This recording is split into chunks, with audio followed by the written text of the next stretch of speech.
Is the government shutdown ending? If so, how? And did Democrats just lose? Plus, are Republicans falling into the trap of believing that big government is the answer? First, you've seen the teaser, you've heard the hype, the wait is almost over. The Pendragon Cycle, The Rise of the Merlin, our biggest and most ambitious series ever, is coming exclusively to Daily Wire Plus.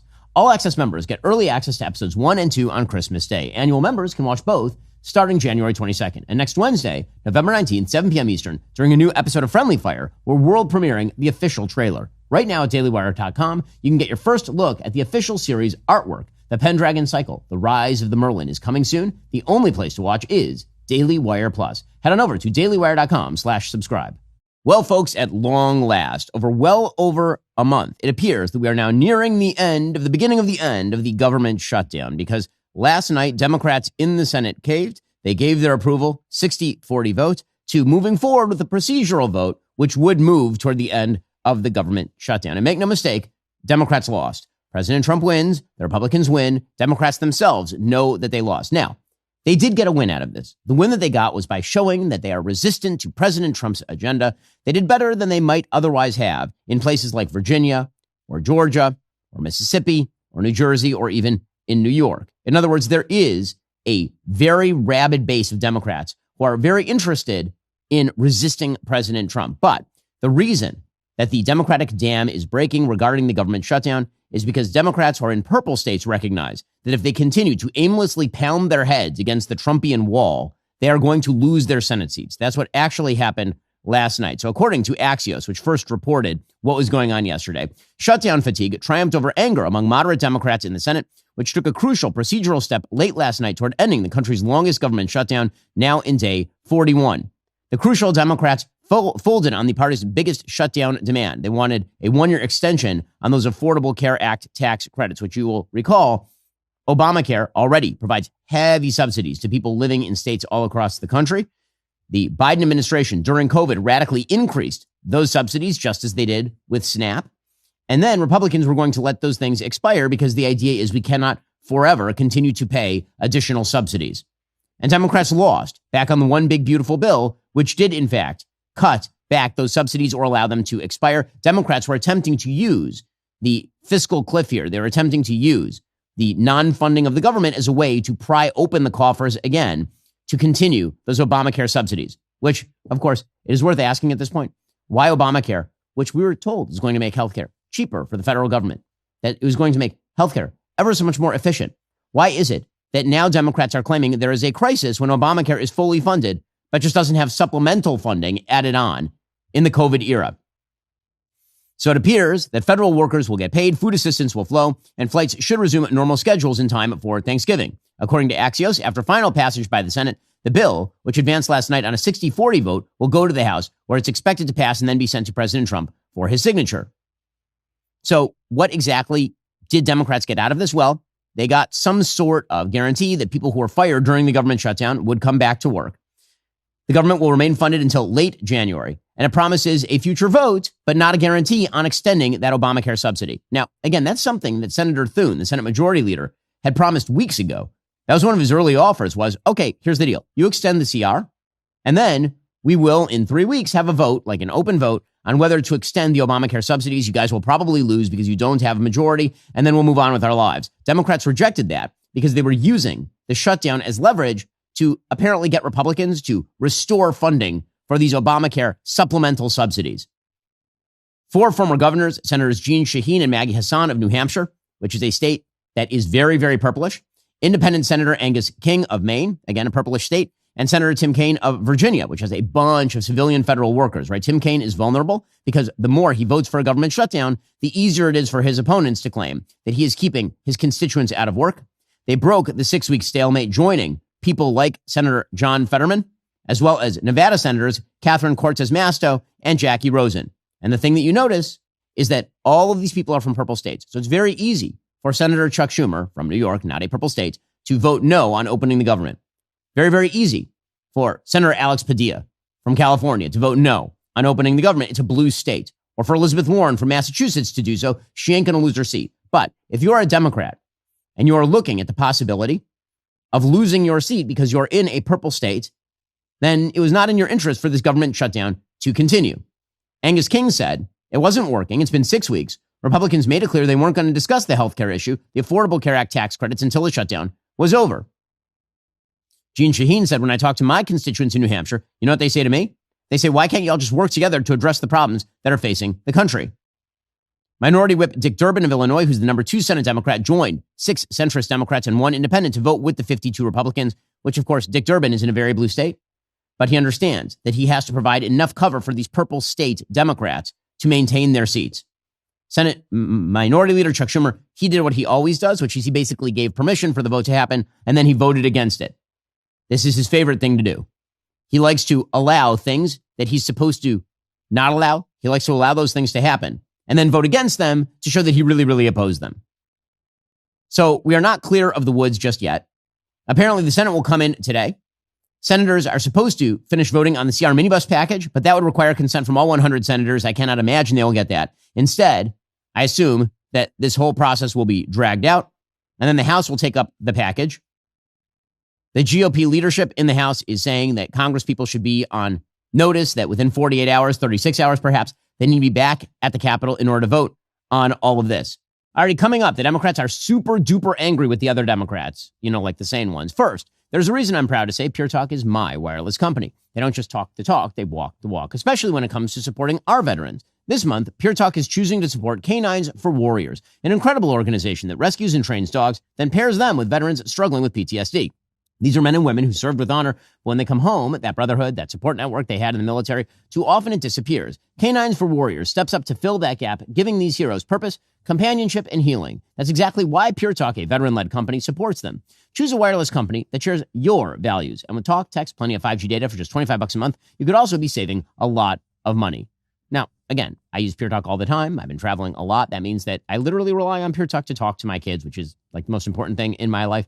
Head on over to puretalk.com/Shapiro. Make the switch today. Again, go to puretalk.com/Shapiro. Switch to America's wireless company. Pure Talk, the best coverage, the best price with a company that actually shares your values. Go check them out right now. puretalk.com/Shapiro. That's puretalk.com/Shapiro. Also, do you guys ever read protein bar labels and feel like you're basically reading off the ingredients for a candy bar? Most health bars are packed with unnecessary sugar and chemicals. My team and I have tried countless bars that either tasted awful or left us hungry again within an hour. Luckily, we found Equip Foods Prime Bar. It's the first of its kind grass-fed beef protein bar with only real food ingredients and absolutely nothing to hide, with 20 grams of clean protein. Starting today, my listeners will receive an exclusive discount on Equip's Prime Bar, which has become our team's favorite protein bar on the market. 20 grams of protein in every bar. It's a lot of protein. Made with just 11 clean ingredients like collagen and colostrum, these bars deliver 20 grams of grass-fed beef protein without the bloat. They're free from whey, seed oils, artificial additives. Plus, they're naturally sweetened with dates and honey, so they taste like dessert without, actually being dessert.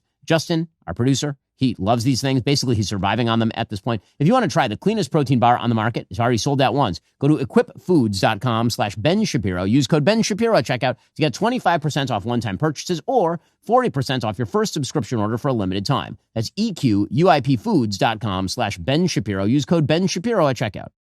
Democrats are very, very angry. Sort of typical Democrats are very, very angry at this because, of course, they had staked their political stance on the idea that under no circumstances would they reopen the government unless they got what they wanted. So just before the shutdown, for example, Hakeem Jeffries, the House Minority Leader, said, we're going to keep it going. This is literally right before the Senate voted in order to shut down the shutdown. Here was Jeffries. Well, we need to end the Trump Republican shutdown, the longest shutdown, of course, in American history. And as Democrats, we've repeatedly maintained that we will sit down anytime, any place with anyone in order to reopen the government, to find a bipartisan path forward to enacting a spending agreement that actually meets the needs of the American people, which means trying to drive down the high cost of living because America under Donald Trump and Republican policies has become far too expensive, while at the same time dealing with the Republican healthcare crisis that threatens to drive up premiums, copays, and deductibles to levels that will be unaffordable for working class Americans because of the Republican refusal to extend the Affordable Care Act tax credits. I love that this is somehow a Republican healthcare crisis when Obamacare was created purely by Democrats. It was subsidized increasingly by Democrats. And so basically it's a Republican crisis if Democrats can't get the cost curve down. It's a Democratic crisis because Obamacare is a gigantic fail.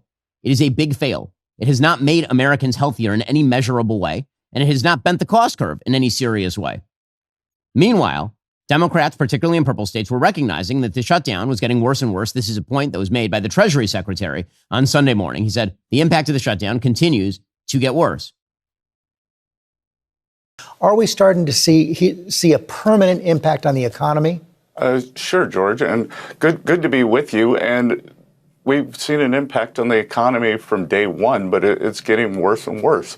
We had a fantastic economy under President Trump the past 2 quarters, and now there are estimates that the economic growth for this quarter could be cut by as much as half if the shutdown continues. And this is something that the American people were getting very, very tired of. It was beginning to hit home for people who are not government employees. People who are having their flights delayed, for example. Sean Duffy, the transportation secretary, he said that even if the shutdown ends, it's going to take a while for these kinks to work themselves through the system. I think the number is going to be substantial. Again, you look at the trend line, Jake, and it's only gotten worse as we've gone through the shutdown. We're day 40 now. And, you know, we saw the largest number of outage of controllers was on Halloween, the 31st. Those numbers were 61. Yesterday it was 81. And the controllers that I've talked to said a lot of them, we can miss 1 paycheck. They told me that virtually none of them can miss 2 paychecks. And so they're going to be confronted with the idea of, as you mentioned, going to get a side job, a second job to make ends meet, to put food on the table, put gas in the car, to pay their rent. And a lot of these controllers who are young, Jake, they don't make a lot of money. They're just getting into the business of being an air traffic controller. So they make less than $100,000 and they live in a really expensive place. They're the single income earner and they have a kid or 2 at home. It's very challenging.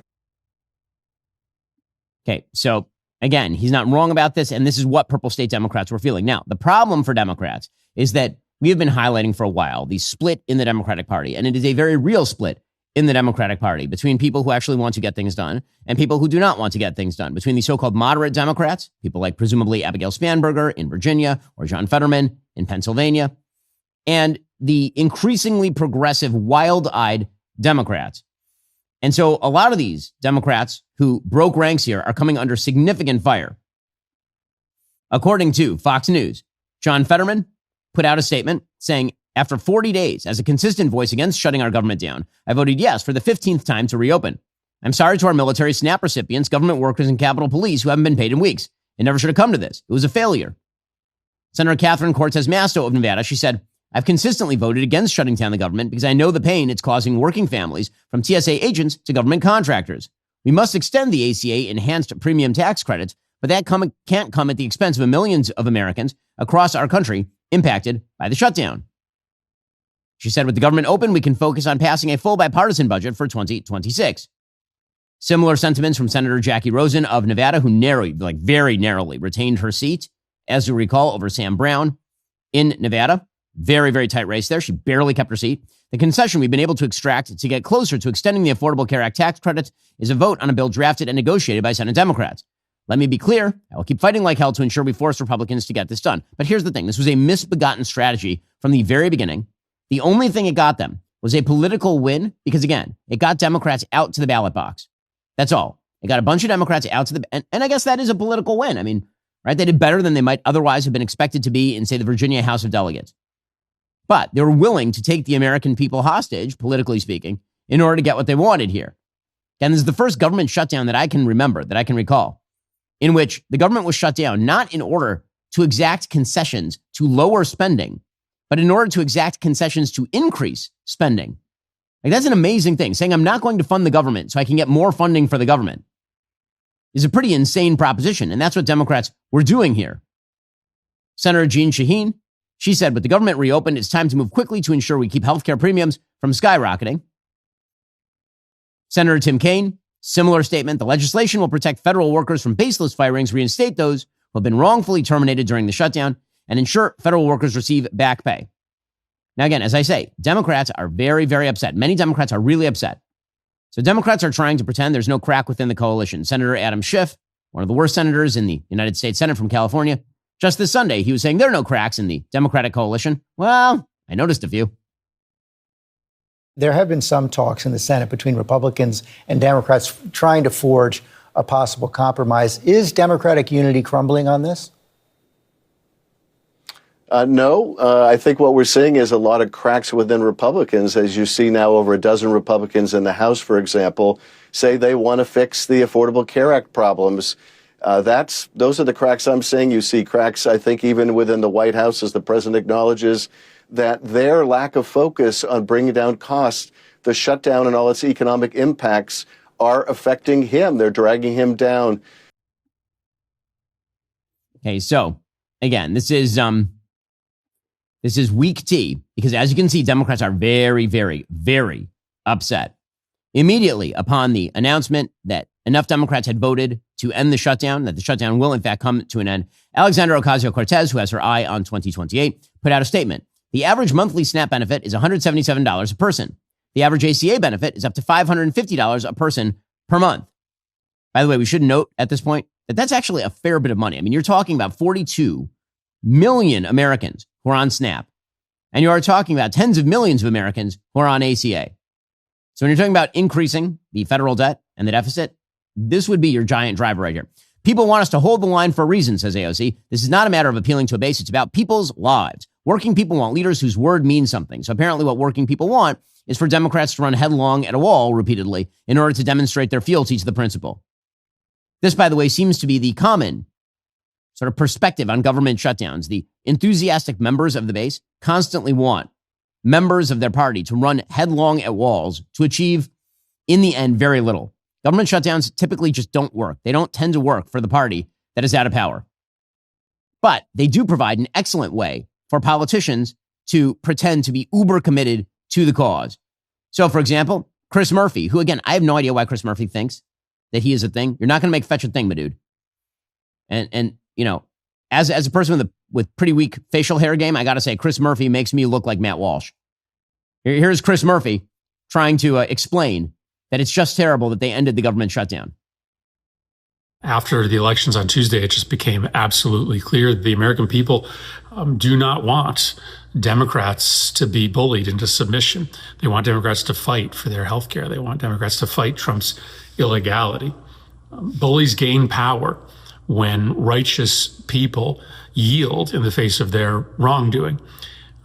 I didn't want this shutdown. I want it to end, but not at any cost.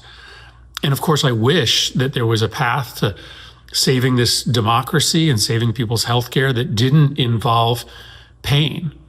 This shutdown hurt. It did.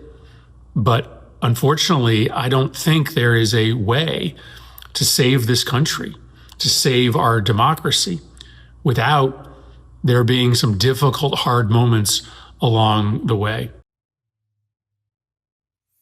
Okay, so, you know, again, that's an angle. That's an angle. Chris Murphy attacking his own party, suggesting that his own party is insufficiently committed to the fight. Bernie Sanders, of course, has made his entire bones overdoing this. This is Bernie Sanders' shtick.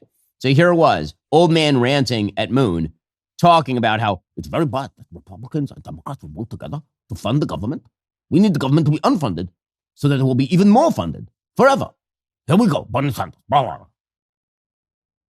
Tonight, 8 Democrats voted with the Republicans to allow them to go forward on this continuing resolution. And to my mind, this was a very, very bad vote.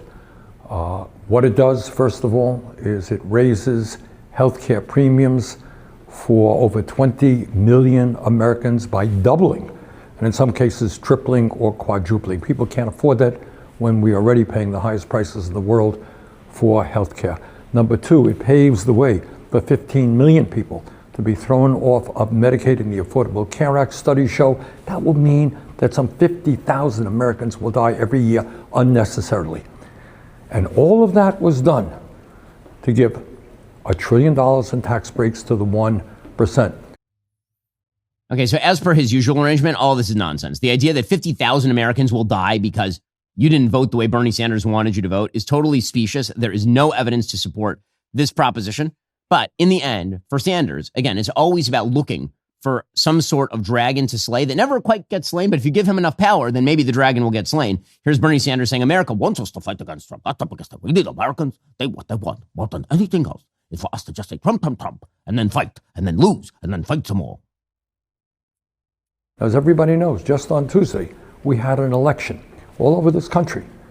And what the election showed is that the American people want us to stand up to Trumpism, to his war against working class people, to his authoritarianism. That is what the American people wanted, but tonight, that is not what happened.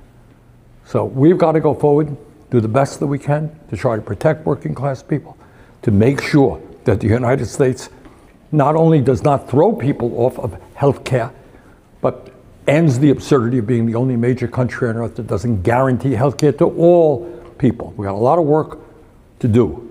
But to be honest with you, tonight was not a good night. Thank you. Well, it was a double night. Okay, but it was a good night for him because now he gets to divide the Democratic Party even further. Already coming up, Gavin Newsom sounds off, Zohran Mamdani, AOC, the entire left wing of the Democratic Party up in arms over, people actually going back to work. First, did you know that when your metabolism is working properly, you feel the benefits in literally every aspect of your life? I found a valuable tool that gives me insights to create a healthy metabolism for my body. It's called Lumen. Lumen is the world's first handheld metabolic coach. It measures your metabolism through your breath, lets you know if you're burning fat or carbs, giving you tailored guidance to improve your nutrition, workouts, sleep, and stress management, which we could probably all use these days. All I have to do is breathe into my Lumen first thing in the morning. I know exactly what's going on with my metabolism. Then, Lumen gives me a personalized nutrition plan for that day based on my actual measurements. Now, Lumen is great. It's super easy to use. You can take it on the road with you. Your metabolism is your body's engine. It's how your body turns food into fuel. Optimal metabolic health means easier weight management, improved energy levels, better fitness results, and better sleep. Lumen provides crucial insights and helpful guidance to improve your metabolic health, but it requires effort and lifestyle changes to see the results. Winter is the perfect season to build strength from within. Stay energized, stay resilient, take charge of your metabolism. Go to lumen.me/Shapiro to get an additional 10% off your Lumen. That's lumen.me/Shapiro for 10% off on top of any offers or sales running on their website. Also, alrighty, folks, let's talk about something that actually matters a lot. Honoring American veterans on Veterans Day, of course. Legacy Box has been with The Ben Shapiro Show for years. They've helped preserve the memories of over 1 million families. Now they're teaming up with all of us here at the Daily Wire to give back in a major way. Legacy Box is donating 10 grand worth of legacy boxes to American veterans, so those incredible stories of service and sacrifice don't just get lost to time. Here's where it gets personal. If there's a veteran in your family, head on over to get.dailywire.com/legacybox or click the link in the show notes. But even if you don't have a veteran in your life, you still have a legacy that's worth preserving. Right now, Legacy Box is giving all of my listeners exclusive access to this deal in honor of Veterans Day. Just $9 per tape to digitally preserve your family memories. Legacy Box is the world's largest digitizer. They've helped over 1 million families relive their most important moments, digitizing every tape, photo, film reel by hand right in Chattanooga, Tennessee. If you order right now, you can still get your digitized memories back in time for the holidays so you can relive those precious moments as a family. Again, I did this for my parents, and now they can see what they were like as children with their parents. I've done it for my own family. It's great. Whether it's a loved one in uniform or your family's holiday mornings, preserve those stories that shaped you. Head on over to legacybox.com/Shapiro today to preserve your family's history. That's legacybox.com/Shapiro. Gavin Newsom doing the same thing. Gavin Newsom says that the Democrats are galvanizing people with the shutdown. This sort of performative politics is very bad for the American people. Unfortunately, it has become de rigueur. The more that you yell at your own party, the more that you are perceived as authentic by the segment of the base that wants you to be president, I guess. Here's Gavin Newsom. Bottom line is the president of the United States canceled a meeting with the two leaders because of public pressure before the government shutdown. He decided to have that meeting. He didn't invite you and others in, which for Donald Trump in and of itself is remarkable. He just instead sent out a Truth Social with Trump 2028 hats. And then he went golfing that weekend before the shutdown, shortly thereafter. He had no interest or energy into avoiding this government shutdown. He has no interest or energy to end it today. He's the president of the United States. As someone who's an chief executive of a state larger than 21 state populations combined, the fourth largest economy, you have a responsibility in that role to convene, to bring people together. That's why there's a government shutdown, period, full stop. What the Democrats, though, have done, and I give Jeffries and Schumer tremendous credit, is they've galvanized people of all political stripes, rural, urban, suburban. Okay, so, again, this is Gavin Newsom running for president. And this is the thing. As much as these so-called moderate Democrats are voting with Republicans to end the government shutdown, The reality is their base is captured by this brand of crazy, and this brand of crazy is probably going to decide their next presidential candidate, which is why, again, while Democrats keep saying that Abigail Spanberger is the future of the party, I have some doubts.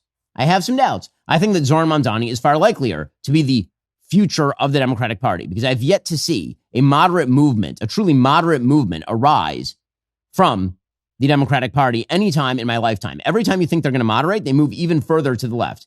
Even when they elect somebody like Joe Biden, who's supposed to be a moderating anti-Bernie influence, he then adopts Bernie's exact plan and starts implementing those at scale.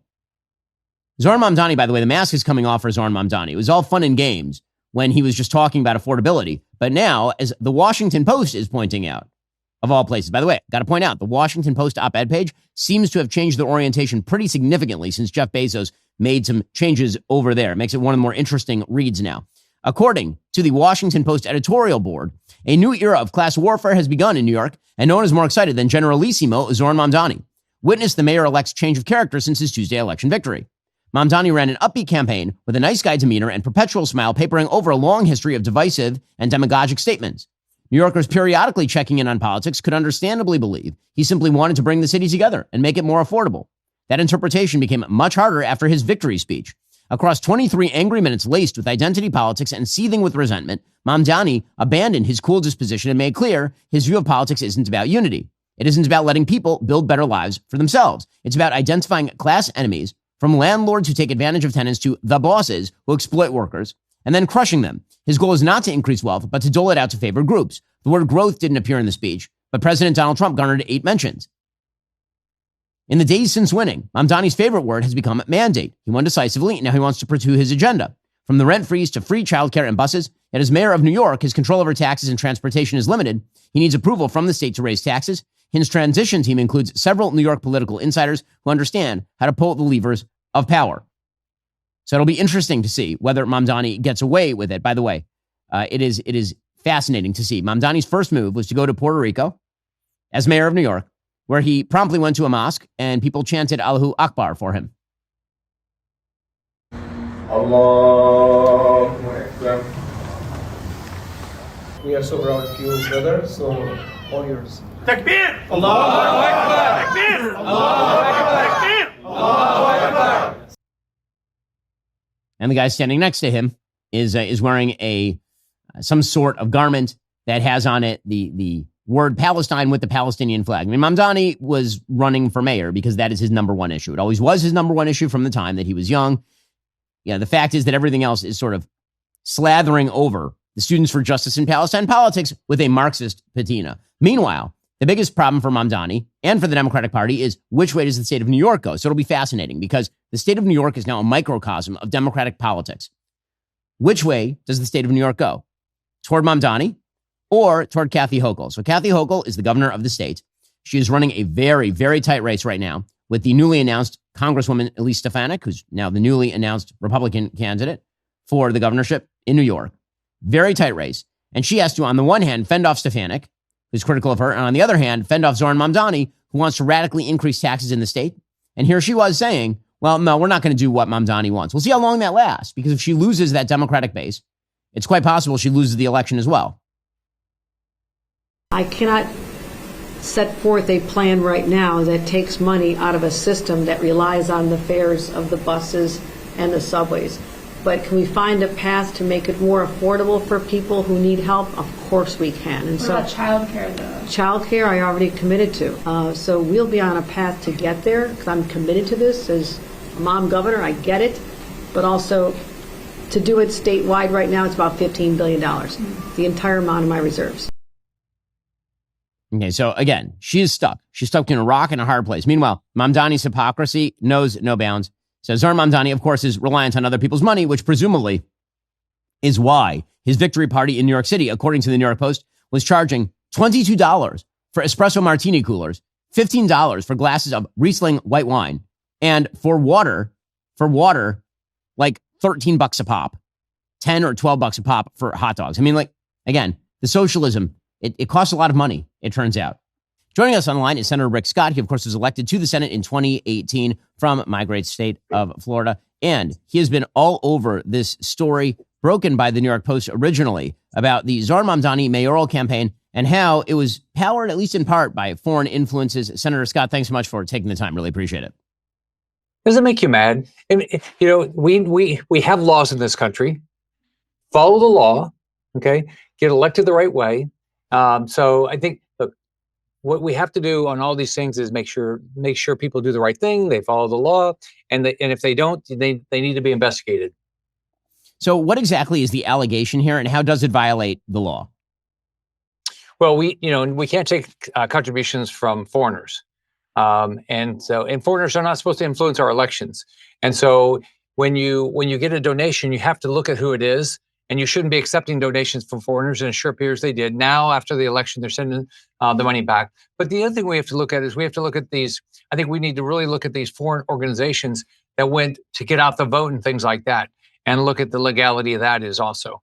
Because it's not just money into your campaign; it's these groups that come in that are foreign backed or trying to influence our elections. They should not be able to influence our elections. So, Senator Scott, I assume here we're talking about the nonprofit Desis Rising Up and Moving, called Self Drum, and its political arm Drum Beats. What apparently, according to the New York Post, they've built the most effective field operation in city politics in recent memory. So they describe themselves as essentially a domestic program that, sure, it's filled with South Asian and Indo-Caribbean immigrants, but it's essentially an American organization. You seem to suggest, and the New York Post seems to suggest, that there is some untruth to that. I think we got to get the facts. Let's get the facts. Tell us who their donors are and what did they do, right? And so if it's legitimate, it's legitimate. Prove it's legitimate, but it doesn't look pretty bad. And Ben, the other thing when you're in politics, what you don't want to do is do things that look bad. So if you have nothing to hide, put the information out there and let people make a good decision. So obviously there's been a lot of suspicion also about the gaming of algorithms surrounding Zohran Mamdani. I know that there's been a lot of concern that particularly on TikTok and also on X that there is foreign bot-driven influence regarding Mamdani. Have you heard anything about that? Well, it's what you read, but no, look, it's clear. Okay, TikTok is controlled by the Communist Party of China. It's anti-America. It's anti our way of life. It's a despicable government. Okay, that are using every influence they can. So the problem with TikTok is if you can do all the analysis you want. If you look at TikTok versus Instagram and look at how they treat the Tiananmen Square, how they treat Trump, how they do all this stuff, it's clearly anti-American values.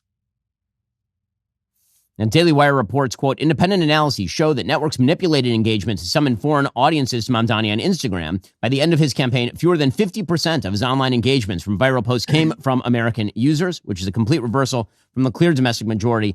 At the start on TikTok, content favorable to Mamdani and hostile to Andrew Cuomo surged 55% beyond organic reach. And apparently, again, as we mentioned, on the ground, the patterns seem to be identical, that there are foreign political movements that apparently have been, at the very least, they appear to have been influencing operations inside the United States. That requires more explication. So, Senator Scott, what's the next step in investigating all of this? Well, number one, we need to look into it. Number two, let's follow the law. Okay, TikTok has to be sold. It has to be controlled. It cannot have any control by the Communist Party of China. None. It can have none. That's the law, and that needs to get done as quickly as possible. Well, that is Senator Rick Scott from Florida. He's all over this particular story, and we will keep tabs on it as it unfolds. Senator Scott, thanks so much for the time. Ben, I'm glad you're in Florida. And thanks for your voice, by the way. Thank you.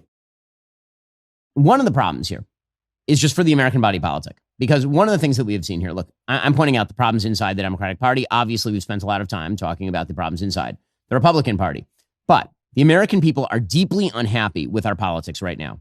Like, truly unhappy with our politics. And I think there is a reason for that. And the reason is everyone is lying to them. And they are buying the lies. And then it turns out the consequences of those lies do not result in people awakening. They just result in people turning to the next grifter who walks up the block. I point this out because there's an interesting Wall Street Journal piece today looking at the polling data. Quote, U.S. elections are sending a consistent message. Americans are deeply frustrated with their government's inability to solve problems. The latest example arrived Tuesday in a rebuke of President Trump as voters rallied to Democrats in hopes they can better address affordability and other major challenges. That pushback was delivered just 12 months after the president swept all 7 of the top battleground states in a show of Republican dominance. The rapid-fire swing in fortunes for both parties is the result of a narrowly divided nation quick to throw out elected officials seen as slow to improve their lives. To many Americans, government is literally not working, as evidenced by a federal shutdown that is now stretched into the longest in U.S. history. So if you look at the last couple of decades, control of Congress and the White House has seesawed between the parties significantly more frequently, with the Senate, House, and White House all changing hands 4 times.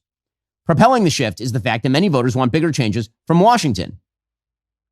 Nationwide in the 2024 election, according to the Journal, roughly 3 in 10 voters said they wanted total upheaval in how the country is run. Now, there is a fascinating graphic that I want to show you about public trust in government, which is now near its historic lows. It is down in the 20% range. Okay, so take a look at this. Okay, back in the mid-1960s, early 1960s, trust in government was very, very high, like up near 80%. And then as government radically grew over the course of the Great Society programs from LBJ, and in the era that followed, the Nixon and Carter era, it absolutely nosedived all the way from almost 80% all the way down to below 30%.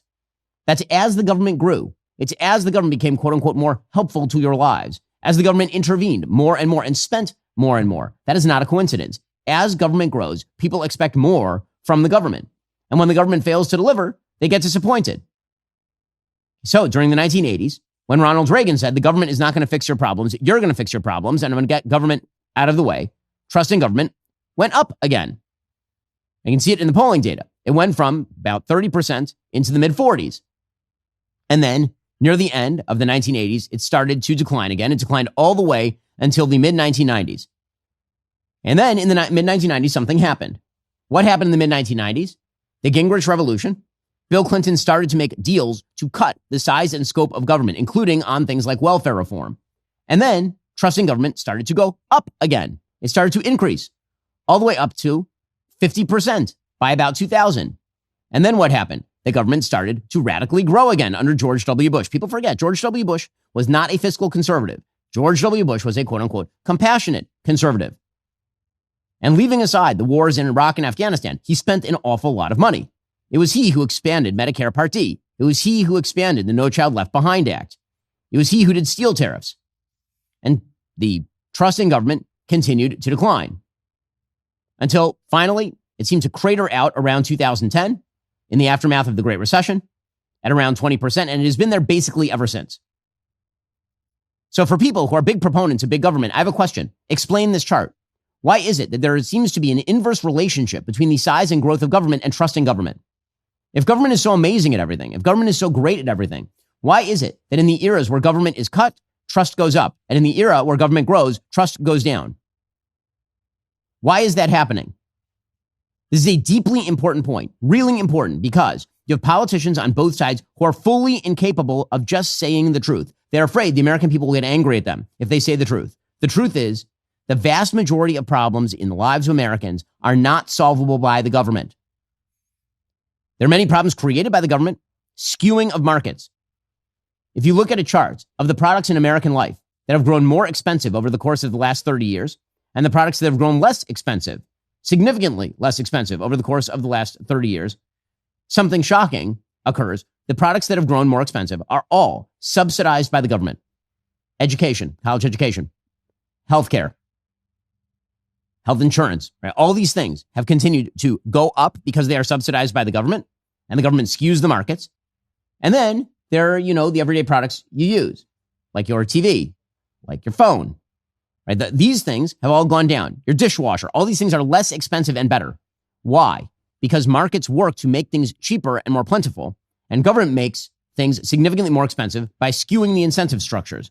And yet no politician will say this. Every politician is doing a version of what Zoran Mamdani did in New York. It's why you see people on the right who are praising Zoran. Well, he said affordability a lot. I hear this a lot from people on the right. He did talk about affordability.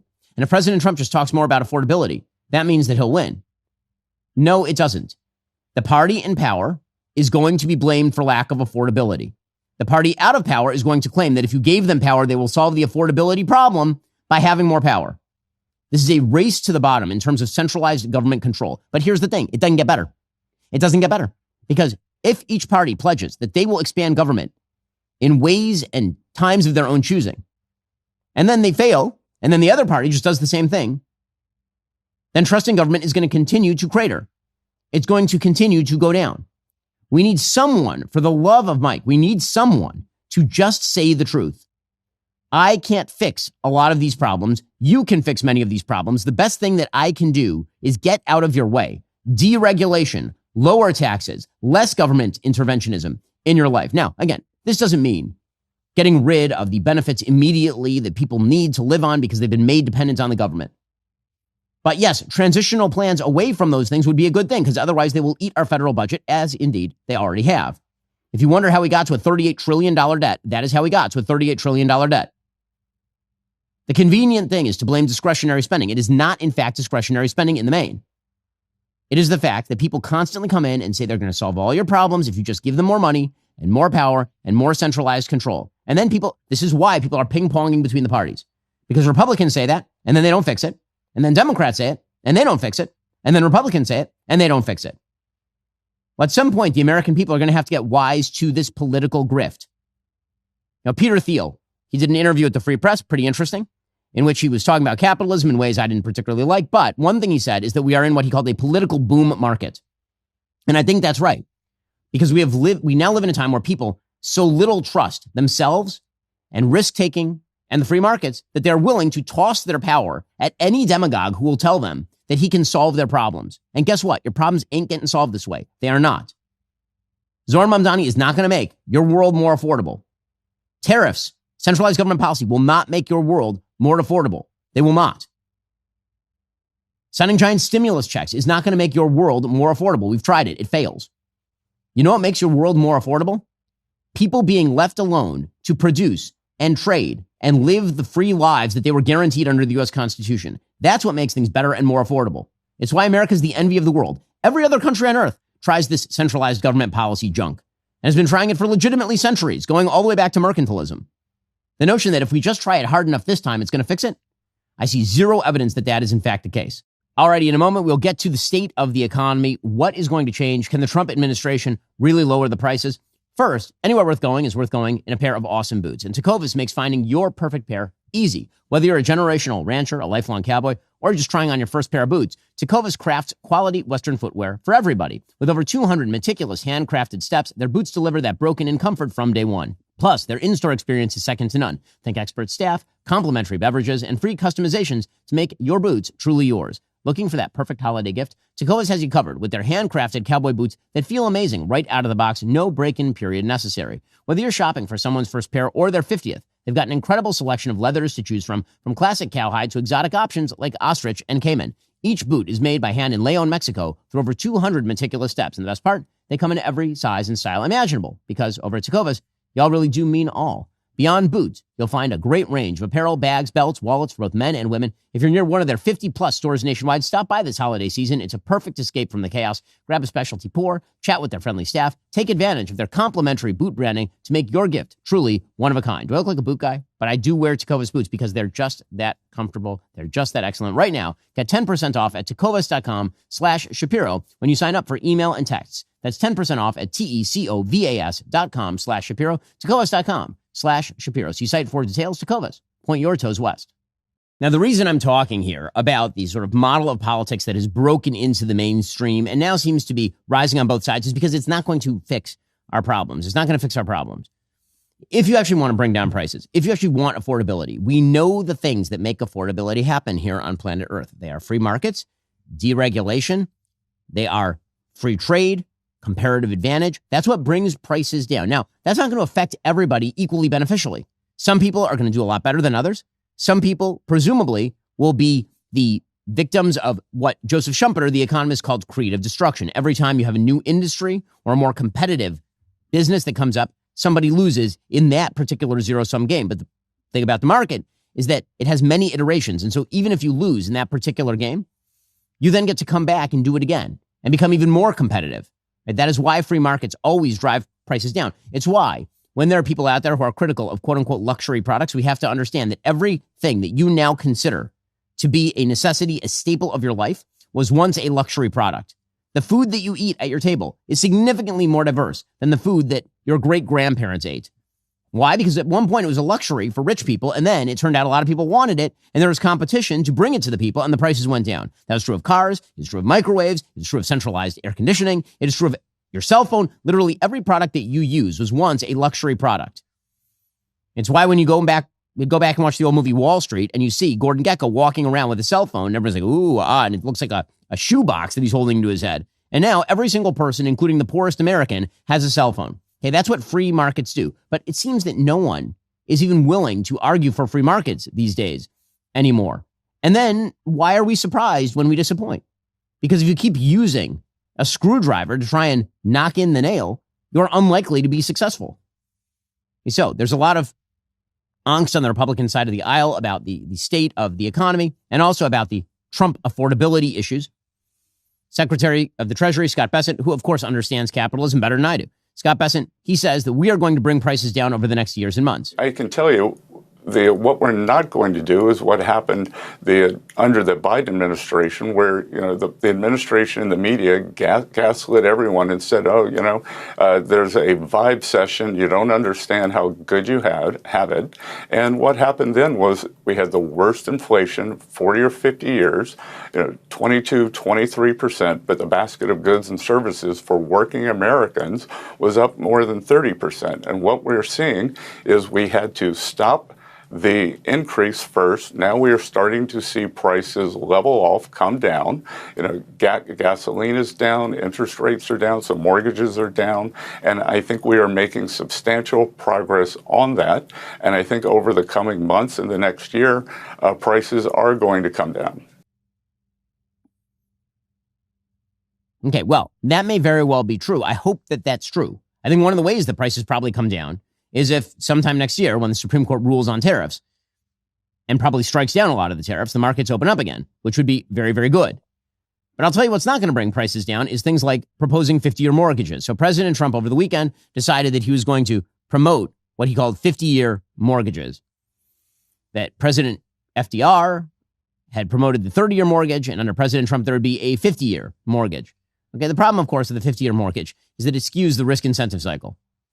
What a 50-year mortgage actually will do is create a bubble in real estate as more and more people take out a 50-year mortgage on which they will presumably pay tons and tons and tons of interest. And then don't worry, 20 years down the road, everybody will complain about the interest payments that they are making and how much more they are paying than the actual principal. And then we'll have a 75-year mortgage. And meanwhile, the prices will continue to go up. That doesn't generate actual lowering of prices. What generates actual, again, when you have a supply-demand problem, increasing the demand without increasing the supply does not actually lower the price. It increases the price. If you want to increase the supply and lower the demand, or just increase the supply and maintain the same demand, or even increase supply faster than demand, you will get lowered prices. Okay, for the same reason, when President Trump says that he is going to push out a $2,000 tariff dividend to Americans, that the amount of money the federal government has received in via the tariffs allows for the payment of $2,000 to every American family, that is inflationary. It's a stimulus check that is going to increase prices because that's just helicopter money. Helicopter money means that everyone has more money in their pocket, and then they take that money and they spend that money, and then the prices temporarily go up. None of this is counter-inflationary. President Trump put out a statement saying people that are against tariffs are fools. We are now, I assume that means Milton Friedman and Friedrich Hayek and Ludwig von Mises. We are now the richest, most respected country in the world with almost no inflation and a record stock market price. 401ks are highest ever. We are taking in trillions of dollars and will soon begin paying down our enormous debt, $37 trillion. Record investment in the USA, plants and factories going up all over the place. A dividend of at least $2,000 a person, not including high-income people, will be paid to everyone. Well, Scott Bessent, the Treasury Secretary, is like, well, I don't know about that $2,000 dividend thing. He also promised this morning a George, dividend stop of at least $2,000 a person, not including high-income people. How is he going to pay that dividend of $2,000 a person? It's not about taking in the revenue. It's about rebalancing. And the revenue occurs early on, and then as we rebalance and the jobs come home, then it becomes domestic tax revenue. The $2,000 dividend could come in lots of forms, in lots of ways, George. It could be just the tax decreases that we are seeing on the president's agenda. No tax on tips, no tax on overtime, no tax on Social Security, deductibility of auto loans. Okay, so again, the fact that they have to keep walking this back. Centralized government policy is not going to fix the affordability problem. It isn't. Historically, it has not. Name a massive government intervention that made the cost curve go down. Really, name like one. Please explain how, unless what you're talking about is so thoroughly screwing the economy that you end up with a deflationary cycle like the 1930s. That you could theoretically do. You could really screw up the economy so badly that demand drops off a cliff, and then you have people burning their grain in their backyard to artificially inflate the prices. I guess I suppose you could do that. Scott Bessent was trying to explain President Trump's tariffs on Sunday as well. He said the goal is to rebalance trade. It's completely consistent that the revenues come in at the beginning, then as we rebalance, which is the goal of this, bring back high-paid manufacturing jobs to the U.S., then it will then morph into domestic tax revenues. President Trump has consistently fought for the American worker, and we are seeing trillions of investments in the U.S. that would not have occurred without the tariffs. Yeah, well, again, I have doubts, and we'll find out if the American people feel the same way. It turns out that the classical economic thoughts about tariffs, in my view, tend to be correct. And we'll see how this all pays off. Meanwhile, the media are indeed complete trash. They have been complete trash for a very long time. This became extraordinarily clear. This is really an amazing thing. Apparently, the Director General of the BBC resigned on Sunday amid scandal after the British state broadcaster shared doctored footage of President Trump speaking on January 6th. This is according to the New York Post. Tim Davie, who's headed up the BBC for 5 years, said he was taking ultimate responsibility for recent mistakes made in a statement that was published by the BBC. Apparently, that came after it was revealed that their flagship news program, Panorama, spliced together two separate clips of President Trump talking on January 6th, 2021, implying he had directly told his supporters to storm the Capitol, which, of course, is not true. The program, which was aired 1 week before the 2024 presidential election, completely misled viewers by showing Trump telling supporters he was going to walk with them to the Capitol and fight like hell. But his full quote was that he would walk with supporters to peacefully and patriotically make your voices heard. But then the BBC cut out the part that was relevant to make it sound like he was, going to lead them in storming the Capitol. Apparently, senior executives at the BBC ignored and dismissed a series of serious internal complaints, according to a 19-page memo. And now the head of the BBC is gone, which is perfectly appropriate, but it demonstrates the lengths to which the media tried to go in 2024 in order to prop up the ailing candidacy of Kamala Harris. Pretty impressive stuff. Well, joining me on the line is six-time Emmy Award-winning actor Kelsey Grammer. Of course, you know him from a wide variety of amazing shows, ranging from Frasier to Cheers and so much more. He has a brand new movie that just came out. It's called The Christmas Ring. Kelsey, thanks so much for taking the time. Really appreciate it. It's a pleasure. Thanks. So why don't you tell me the story of The Christmas Ring, at least the premise of it, and why people should go see it? Sure. The Christmas Ring, we didn't reinvent the wheel. Karen Kingsbury has written a lovely tale about redemption, forgiveness, love, looking for love, loss, a bit of grief, and you throw in some Christmas miracle stuff, and the idea that we are children of God, and we're all children of God, and we all look for the blessings of Christmas. The redemption story, and love is what defines it all. It's for kids. It's for anybody that still cares about just their love and their life and their family, and it honors the veterans in quite a way. And it's premiering on Veterans Day, 11/11/11, which is 11th minute, 11th hour, 11th day, Veterans Day. So let's talk about that angle of it, because it really is quite beautiful. Apparently, the film features 100 background actors who are active or retired military members. Is that right? Right. Active duty. Yeah, they feature them in the scene. There's a scene at the end, toward the end of the movie, where they feature in a tribute to those who serve. And it's actually quite lovely. There was even a World War II veteran among them who I think is 102 years old, named James Daniels. And it's a cool thing. I mean, my own family, my granddad served in World War II, and he would have been 122 right now instead of 102. But he was quite a guy, and their lives were defined by service, and that was an interesting thing. Very great to be raised by him. Kelsey, it does seem as though there is a revival that's happening right now in Hollywood, or at least outside of Hollywood, in terms of material that actually is friendly to conservatives, that isn't looking down at conservatives, and that actually is quality driven as opposed to sort of just pandering. What do you make of that? Right. Well, you know what? I look on it as a kind of it's about time groundswell of a rebirth of a sense of faith and the sort of the consistent interweaving of both conservative principles, which is basically to save what's good about us, and faith, which is also that saves what's good about us. And I think those two things are twinned in the new movement. And I do think there is a sense of entertainment. People finally caught on that these people have money too, and that they'd like to see some entertainment that's geared toward them at the same time.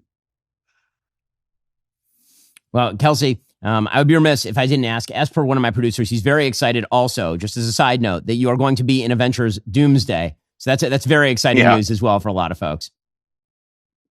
It was very exciting news for me because 20 years ago I did it, and we premiered the film in Cannes, and all the producers came up to me and said, "We've just cracked this whole new idea for the ongoing series." And I thought, I finally, in a big franchise, I've made it.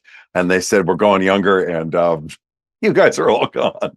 So I thought, oh well, that's sort of it was a bit crestfallen after that, but it was a fun kind of a dish best served cold when they came back 20 years later. And I did a little revival. I did a little appearance on what was called The Marvels, and people really responded to it. It's been great. I've been going around the world actually, and people go, "Oh my God, you're back, you're Beast." So it's been really fun. Well, that is Kelsey Grammer. You can go check out his brand new movie. Again, it's coming out. It'll be available in theaters on Veterans Day. It's titled The Christmas Ring. Definitely worth the watch. Kelsey, thanks so much for stopping by. Thank you. Nice to talk with you, Ben.